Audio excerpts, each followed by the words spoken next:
really excited to have JuliAnn Stitick joining us. She's the CEO of Recalibrated Living, and soon you'll understand how many wonderful things and ideas JuliAnn has to share with you. But welcome, JuliAnn. Thanks for joining us.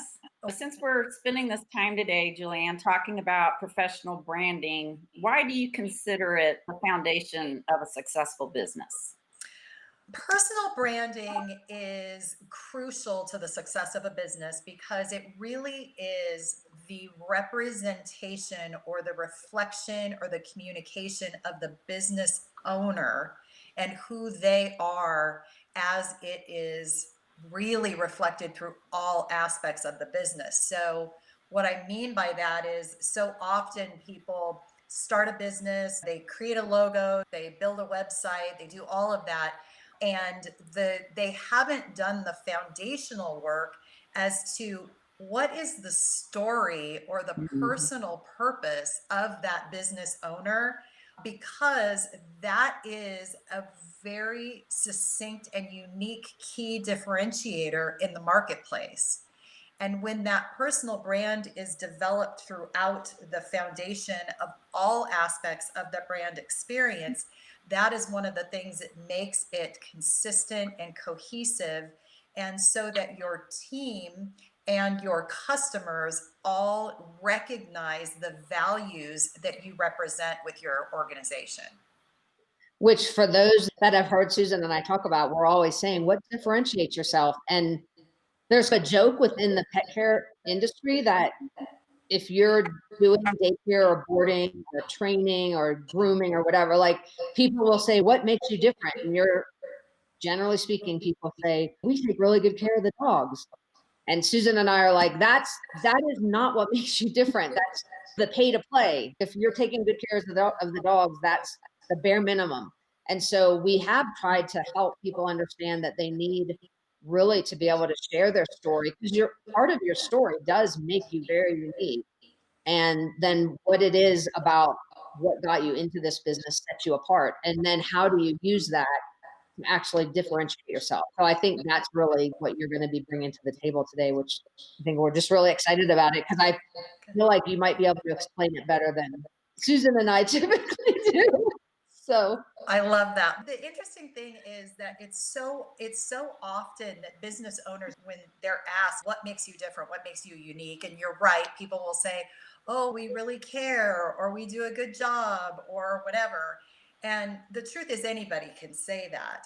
And I always say there's something that I feel very strongly about. We talk about the why of our business. Okay. It's, I'm in business because I want to help people, or I want to help animals and humans have better relationships. I want animals to be happier, whatever that is.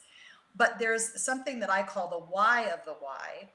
And that is usually a very specific personal story that it was what really triggered that why.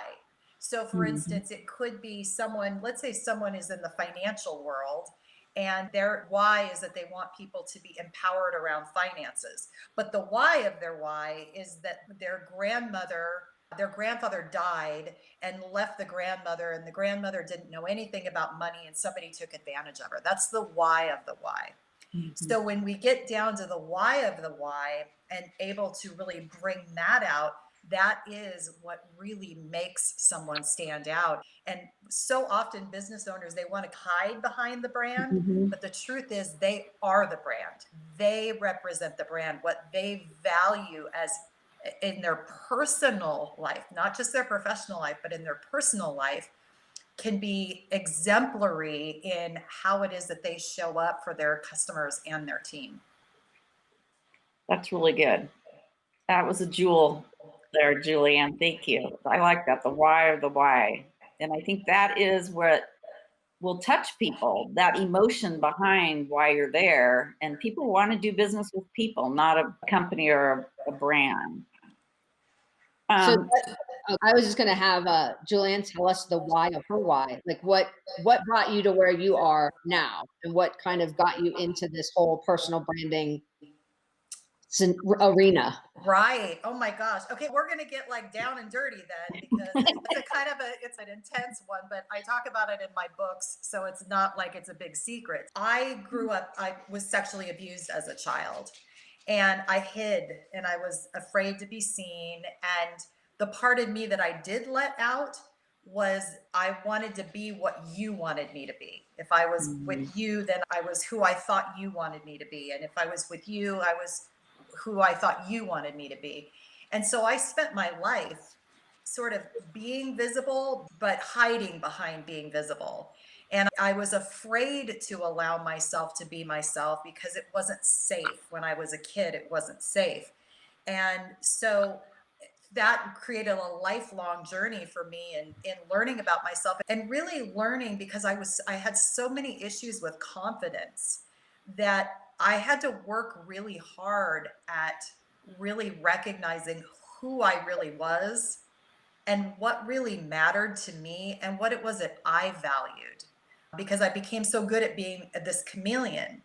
And what I find is, while everyone's stories are different, the details are different, we all have something that has made us feel like we're not quite good enough, or we don't quite measure up. And that might be reflected in how we care for ourselves physically. It might be reflected in our money mindset. There's all different ways that it gets reflected. But all of the work and all the systems that I've put in place to help people develop who they are have been things that I've actually done in my life as coping mechanisms to improve my level of confidence about myself. And now I feel really I feel comfortable with myself. I like who I am now, and it's been a lot of work. Is there still work to do? Am I still a work in progress? Heck yeah! Just ask my husband. Right? But that why of the why, that's important for me. And the reason that I think it's so important for all of us to tap into the why of the why is because that's my drive, man. I don't want anybody to feel like that. And I'm not angry about it or anything anymore. I've really worked through that. But it is the spark. It's the thing that really keeps me passionate about doing what I'm doing when, as a business owner, things get difficult, which we all know that they do. But when I'm able to come from that place and I'm able to see my clients expand and grow, that's what I call the paycheck for my heart. Mm-hmm. That's awesome. Yeah. And Michael Hyatt talks about the messy middle of like business ownership, basically, and how your why gets you through that messy middle of when you're trying to accomplish anything. And I think 2020 is an entire messy year. So really understanding that the why of what you're doing and the why of the why, I love that. So it really helps. What would you say is your definition of personal branding for yourself and for others? Like when you're teaching others about it, what would you define it as, and how would you start to work that out for a business owner? The definition really is how it is that you communicate who you are at your core. And that can show up. So, how is that delivered? It's how do you speak? It's how do you carry yourself? It's what is your image like? How are you dressing? What is your copywriting? What are the photographs that are up online? When you walk into a room, God willing, we're all going to be able to do that soon and all get together. What are you carrying with you? I always like to say that your energy enters the room before you do. And so, how do we begin to do that with people? We begin to do that with people by first helping them to identify what they value. And it's, what are your top 5 values? What are the things that matter most to you? And then we look at, are you like, does that line up with actually how you're spending your time? Because someone might say, oh, I value health. They're overweight and they're not doing the things, they're not in action. I'm not saying there's anything wrong with having a few extra pounds, but when someone is saying, yeah, I really value my health, but they're not eating right and they're not exercising and they're not getting sleep, then is that really what you value? And are you a living example of what you value? The next thing that I do, which is really one of my favorite exercises, and anybody that's on can do this, is to reach out to 5 people that are acquaintances of yours. Don't reach out to your mom, don't reach out to your best friend, but to reach out to 5 people who are acquaintances and ask them to give you 5 adjectives for how it is that they see you.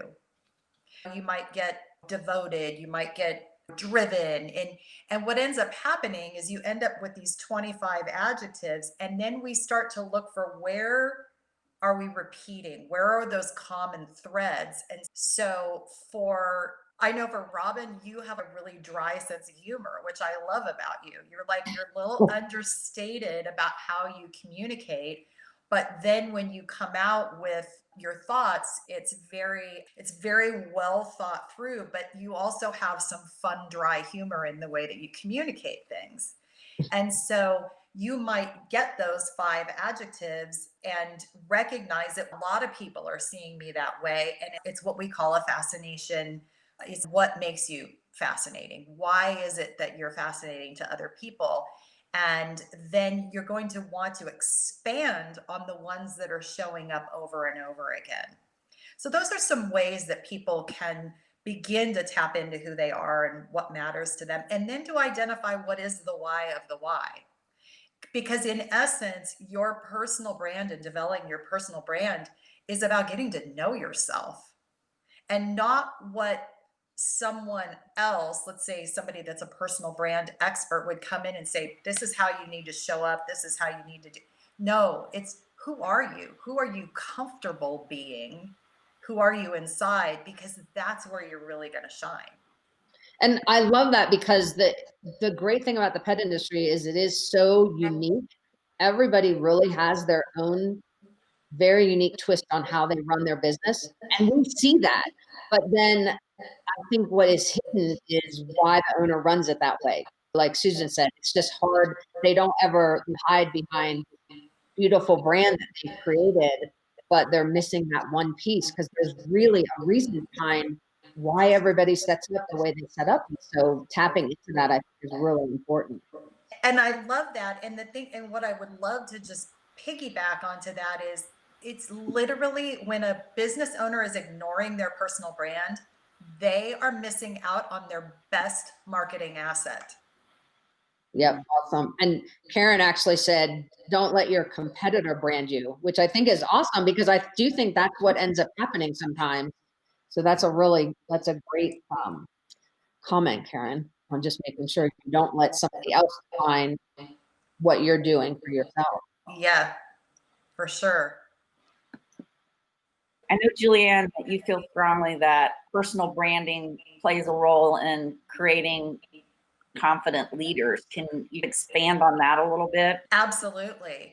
As I said earlier, so much of my life I've worked at how can I feel more confident? And what ends up happening oftentimes, and I'm sure nobody in this group is guilty of this at all, but so often leaders come in and they are frustrated with their team. They're not doing this, and they're not doing this, and they're not doing it. Comes back to, what kind of an example are you being? And so it comes down to, when I do a 6-point life inventory with my clients, and we really look at the whole of their life, because so often business owners they're successful in this one area, but it's at the expense of everything else. Mm-hmm. And so you might be working like 15 hours a day and driving, but is that really lighting you up in your life, or are you completely exhausted? And how can we incorporate well-being? Because that's key to all of it. So the well-being, the mentally, physically, emotionally, and spiritually, how are we caring for ourselves so that we can show up? It's like putting the mask on first. Mm-hmm. And so when I'm working with business owners, that's one of the first things that we do is, what is your health and wellness look like? Because if you're showing up at your place of business and you're exhausted and grouchy, like I said, nobody on this call is that way. How are you showing up? And the truth is, confidence comes from action. Confidence, and the most confidence, comes from the actions that we take to value ourselves. It's getting the sleep that we need. It's eating healthy. It's drinking enough water. It's actually taking 5 minutes to just settle, whether that's meditation or whatever you want to call it. It's all of those aspects. And so that leadership of showing up rested and I have a blog post that I wrote, and it's 8 things to do before you check your technology in the morning. Love Right? that. And it's all things that care for you mentally, physically, emotionally, and spiritually before you start your day. Because I don't know about you, but if I pick up my cell phone in the morning and look at my emails and I'm like, my head's going here, and then the day goes by and we're not executing with intention. What I love about that is I was just thinking how many times we within the pet industry have worked with our teams to say, look, the dogs can tell if you're having a bad day or if you're stressed out or whatever. So make sure that you get yourself together before you go in and work with the dogs. We need to be asking that as the business owner, the same thing, to get ourselves together before we go in to see our staff or our team, because they can sense when we're upset. It's like the dogs can sense we're upset, or if you're just not showing up and you're just scattered or whatever. I just think there's so much room for improvement. And I'll say it's simple. It's not necessarily a quick overnight fix. You do have to put some disciplines in place for it. But on the scale of things, it's not that hard. You're right. You're right. It's not that hard. And you bring up a topic that I know is one of the biggest issues that I see with business owners is their time management.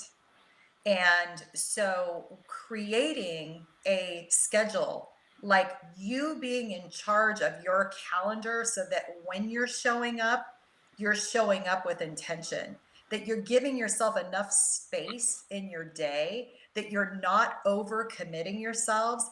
And then also the other piece of the puzzle is routine and boundaries. Oh my gosh, I could go on for crazy forever. I said I have 8 things that I do before I check my technology. That's a routine. There's literally a list on a poster size Post-it in my office that says, have you done this and this? It's a reminder. It's not on my computer. It's written down so that it visits me every day. And then the other piece there is boundaries. And this is so key. Mm-hmm. It's us learning to say no. It's us learning to say, I would really love to be able to do that, and I'm not going to be able to. Period. Also, are we having the right boundaries with our family and friends so that we are taking care of ourselves? Because what it really comes down to is we got to be good for the dogs. We have to be in that good space for those animals that are relying on us. And the truth is, people that are doing the wrong thing, the proof is in the pudding. It's going to come back to them. And if you are just consistent in doing the right thing and putting it out there and standing for those animals in your own way, believe me, there are people that do the same thing that I don't need to name names. I don't need to do anything. They don't do things the way that I do them because I'm not going to try to control how somebody shows up online or manufacture how they're showing up online. At the same time, you can point out what the problem is without being direct as to who the problem is, if that makes sense. Karen had mentioned boundaries are the hardest. I love this. Boundaries are the hardest to keep and the easiest to break. I think that's so true. Do you have, JuliAnn, like suggestions for how to really honor those boundaries that you set? I think a lot of us have those good intentions. I know one of the things that Susan and I often hear is in the pet industry, especially, we feel so guilty about the dog that isn't going to get the care if we say no. And a lot of times pet industry business owners will say, I just bent the rules because otherwise Fifi was going to have to be home alone, or they weren't going to get the care, or if I raise my prices, they might not be able to pay, and then the dog's not going to get the care. So how do you battle that voice in your head that's trying to be helpful, but is really sort of sabotaging your own business? It's sabotaging not only your business, but it's also sabotaging your well-being, and it's sabotaging the quality that you're actually able to deliver to the other animals. Because if you're stretched too thin, and what ends up happening, we get resentful. If we don't keep clear boundaries, then we're exhausted, and this person that you might have done this special thing for may or may not really appreciate it, and there's resentment builds. And boundaries is one of the first steps in keeping good boundaries is responding to things versus reacting to them. Because we all automatically, we want to help, right? Oh yeah, I want to say yes, I want to help, I want to do. We can give ourselves a pause. So I always say, and I'm going to give a visual, it's just if everybody can, even if we can't see you, hold up their hand, there it is right there, like this, and push a big pause button. So that when someone is asking you, the first thing I always do is I check in with my body. What is my body saying? Because my body will tell me whether this is a yes or a no. And if I'm not sure, I go, okay, I'm just going to pause. I don't have to respond right now. And I can think about it. And you can give yourself a day to think about it. Because oftentimes what ends up happening is people end up going to plan B, and you don't even end up having to set that boundary because they're impatient. The other piece of the puzzle is something that I call the rule of threes. And this is one of my favorite tricks, is that when someone is asking me to do something that I don't want to do, I will just say something like, I would really love to be able to do that for you, but I'm not going to be able to. And then stop. And then they're going to say, but da-da. And then I'll just say, I would really love to be able to do this for you, but I'm not going to be able to. But blah, blah, blah, blah, blah, blah, blah. And then you repeat the same thing a third time calmly. And then 99% of the population will quit at that point. I'm going to use that phrase, but I do find myself just repeating the same thing over and over and when I'm trying to stop me from having to do something. But I love that phrase. I think it's great. And it's not just what you're saying, it's your tone of voice, right. And it's your demeanor when you're saying it. Because I'm certified in neuro-linguistic programming, NLP, and tone and will, because if I'm saying to you, I would really love to be able to do that for you, and I'm just not going to be able to, versus like more of a heightened, fast approach, people begin to ground in the tone of voice and the speed at which it's delivered. And they recognize that you mean it more when you're more definitive about how you're saying it. Well, and I think that ties back to be able to do that. You have to do what you started sharing with us, is take care of yourself and be true to your own care and building your energy. Because when your battery is drained down, oftentimes we don't have that patience or can't find that calm voice, which just reinforces the reason why you put that as a priority. Yes, yes. And I want to address something that I hear so often, and that is that people say they feel guilty about taking time to take care of themselves. Yeah. And I want to say this, and this sort of tongue in cheek, I give you permission that it's okay for you, and more than okay for you, to be taking care of yourself. Sometimes we need somebody else to give that permission to us and to acknowledge that the care of you is crucial to the success of your business and to taking care of your team and your customers. Yeah, there's so many people that depend on you that if you're always giving, you're going to be depleted. I think we all appreciate you giving us permission to do that, Julia. Good. And then I need people to give me permission too. We got to have this self-help circle here. We do.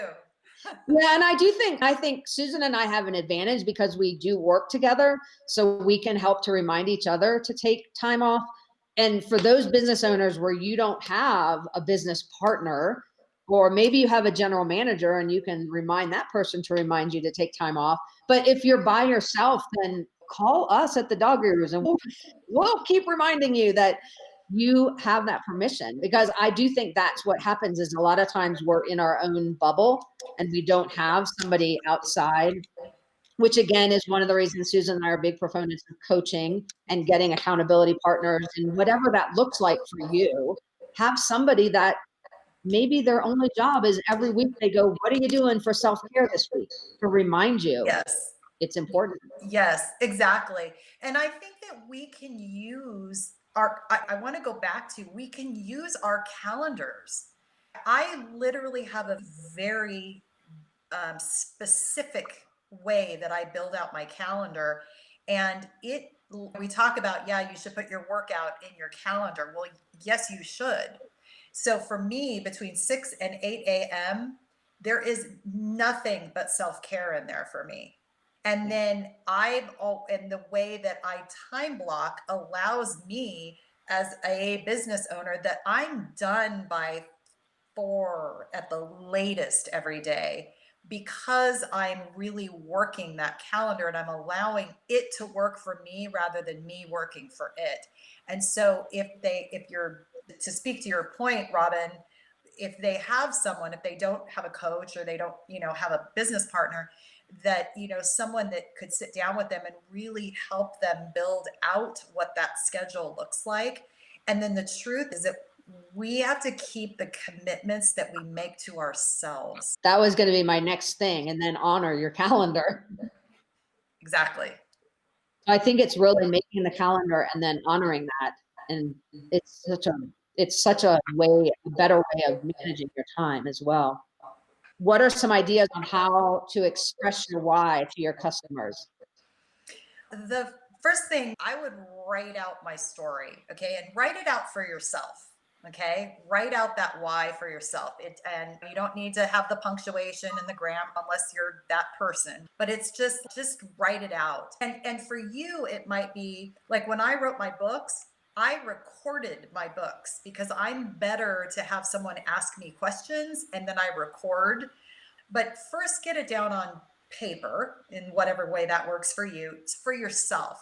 Then go back and visit it, and maybe it's doing a video, just saying, look, I know my customers and I get the opportunity to meet with my customers. And I just wanted to share a little bit about myself with you and why it is that I do what I do. So it could be a video that then you could take the audio from that and it could become an audio, and then you could transcribe it and it could become a blog post. So there's a lot of different ways that can be expressed. And another thing too, it might not be as obvious if your why is that you went to the Humane Society one time and you saw something that like really upset you and you put a plan in place to help animals, then maybe it's the way that gets expressed is that your philanthropic organization that you support is that Humane Society. So there's a lot of different ways that it can be done, whether it's direct or indirect. Yeah, and I'll share our story from the dog bureaus. Is Susan and I had multiple coaches tell us to write our stories, and we were like, I don't know how to write our stories. It was awful. So we finally both did. We had to write our individual stories and then how we merged into the dog bureaus. So we both got to where we could write it down. We wrote down, and then it just sucked. It was just we just were not very good writers. So we would have the story and then we would share the story with people on our coaching team and they would go, this is a great story, but it's just not coming out in the way you're writing. And so we tried and tried. We finally sent it to somebody who was more creative than us, and they created the story in a better form. And then we also did a branding video with the Geffners, who you are familiar with them, and their process was really good at presenting our brand, and that brand video is on our website now in a way that we would have never gotten to. So I guess the moral of the story is, if you think this is not really something that comes naturally to you, get some help. Because when I go to pet care websites, and I have pets that need care now, the first thing I do look at is an About Us page. And that tells me so much. And I am looking for that story as to why they're in business and wanting to take care of pets, because that's really important to me. So I think just look at, if you don't have an About Us page, you can start there. But if you do have one and it's very clinical, because sometimes we think we need to put in our degrees or whatever, bring in your emotional why into that. And I think you're going to touch people. Again, it's that emotion, or you're going to touch the people that want and agree with that emotion and that why, which is probably who your target client is. I could not agree more with that. And the interesting thing is, like, when you meet someone and the first thing that they say to you is, oh, I've got this degree and I've done this and I won this award, I'd be like, who cares? I want to know who you are. That's not that those things aren't important, because they are, but it's more important to know that person and to make that personal connection. Well, especially if you're leaving your family member with them, which is what we're doing in the pet care industry. Like, I want to know that there's something really passionate driving what they're going to do with my animal. So they're going to take really good care of that animal. I would love to address social media, because I think this is a really important piece of the puzzle. Everything that goes up on social media is your brand. Every word that you put up. So if you are complaining, nobody wants to hear it. It's reflecting on your brand. So there are points that you can make without complaining. How can you position things so that they are being seen as positive? And putting anything up about politics, huge mistake. And not that your beliefs don't matter, not that how you feel about things doesn't matter, but I can guarantee you that if you're being very vocal about how you feel about, like, complaining about COVID or whatever it is, we're all in the same boat. We're all dealing with the same thing. But what ends up happening is it might alienate people from you that need you the most. Right? I love that. Yeah. And so keeping it positive and keeping in mind, is your customer going to get value in what it is that you're putting up online, or is it they're just going to look and think that you're complaining about something? And I know for a fact that this impacts the bottom line of a business. That's a great thing to talk about. And I love that filter of, is what I'm going to post going to add value to whoever's reading my page, which obviously is going to be your clients. Do you differentiate between, because since we are talking about personal brand, a lot of people have that business page and then they say, my personal page over here, I can be different on that page? Or do you see those as identical? Well, I see those as being one and the same, right? Yeah. This is your personal brand. Now, I'm not saying that you should, hey, if you want to put up what you fixed for breakfast this morning, do it, because if that's part of who you are, by all means share that. But you don't want there to be a disconnect between your personal and your business page, because let's face it, if you're going to go, for me, if I'm looking at whether I want to work with someone or not, the very first place I go is not their website. I go to their personal Facebook page. I want to see what that person's putting out there personally because if I see that this person is consistently complaining or divided in some way, I'd be like, that's not my person. So I wouldn't even take that next step.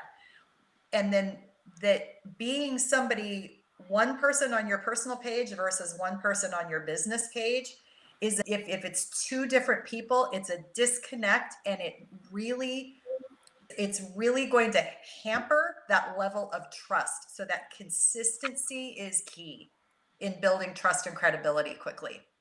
And I think those of you that have heard Susan and I talk, and especially those folks that are on our Facebook Lives or listening to the replays, you guys are out there doing education and getting educated. And what Susan and I always say, you guys are not the norm. So make sure that your clients know that you're doing this stuff. Make sure your clients know you're training your staff. Make sure they know you do dog evaluations. Make sure they know if you're PAC certified. Make sure, because a lot of times the really good facility operators just think all that's normal. And we always say, promote that you're doing those things to set yourself apart. And then I think that causes those questions to be asked about why someone else might not be doing it that way. I love that. And I think that's so very true. And I think that when it comes back to how do you represent yourself, what should you be putting up on your social? So these certifications, as a consumer, like I would have no idea what that is and why it even matters. So that's an opportunity for you to educate and educate in a way that people recognize where animals maybe are being treated in a way that they shouldn't be, and why this certification is so important. It's a way to stand out. And most often, the things that we take for granted about ourselves, what matters to us, and the things that, like, of course I'm supposed to be certified. So we're like, of course I should do that. But not everybody feels that way. And that may end up being part of that key differentiator for you. But educating your customers as to why this really matters, and maybe share. Let's say you do a certification and you learn something new, make a video about it. Hey, I just did this certification and this is something that I didn't know. And I'm thinking maybe you might not know it either. And I thought I would share it. One of the things that I am really passionate about this year is one of the ways that, and I'm just going to give a really quick little synopsis. One of the ways that, let me backtrack. We have our conscious brain and our subconscious brain. And our conscious brain is our willpower, and it's also very fickle. So when we make a decision that we're going to start a new fitness routine or eating, whatever that is, it's really good for a while, and then we get bored, and then we feel bad about ourselves because we're not. And the way, and I'm going to pull this all together so I'm not going too far in different directions, but in hypnosis, one of the ways that they really speak into your subconscious brain, which is your autopilot, is to interrupt your pattern. It's to confuse you in a bit. Because what happens is when you're in a state of confusion, your subconscious brain is more susceptible to being influenced. This year has been a big pattern interrupt in a lot of ways. So what that means is the routines that we are implementing, some by design, but most by default right now, are going to stick in our autopilot. So we have literally a once in a lifetime opportunity. We've never had this much confusion in our lives to set new patterns in place to take care of ourselves. So I'm going to just encourage everybody and challenge everybody to be almost militant about their self-care right now, because those patterns and routines, once they get into place and that autopilot is happening, you're going to be more successful in taking care of yourself, and you're going to be more successful in your business and in your personal relationships as well. If we can focus on what we can control in our lives, which is so much, then we will be able to not just get through this time, but be stronger and more resilient as a result of it.